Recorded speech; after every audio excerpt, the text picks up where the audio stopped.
Hi, this is Tom Powers, president of Boston Harbor Island Alliance, a nonprofit organization dedicated to promoting the Boston Harbor Islands National Park area. With this footage, we are looking at Peddocks Island, one of the most beautiful and largest of the 34 islands that make up the island's national park. It's home to Fort Andrews, a historic fort built around the turn of the century, a little more than 100 years ago, and abandoned by the military in 1950. These buildings have been essentially crumbling for the last 60 years.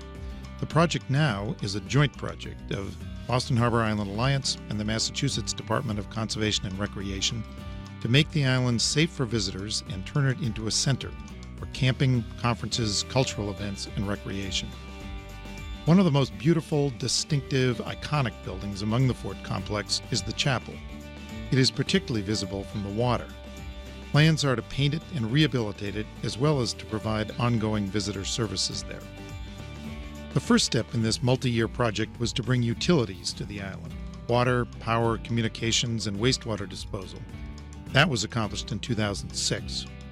The next phase, underway now, is to make the island safe by demolishing buildings that are dangerous for the public and unstable, stabilizing approximately a dozen of the existing buildings in hope of saving them for future use in the next decade, clearing the overgrowth and underbrush of invasive species and vegetation that's taken over the island, creating a tent platform and camping area, and finally renovating at least one building to provide visitor services.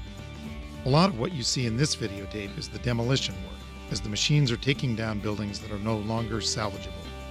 Work on this phase is expected to be completed by late fall this year, 2011, and open to the public in spring of 2012.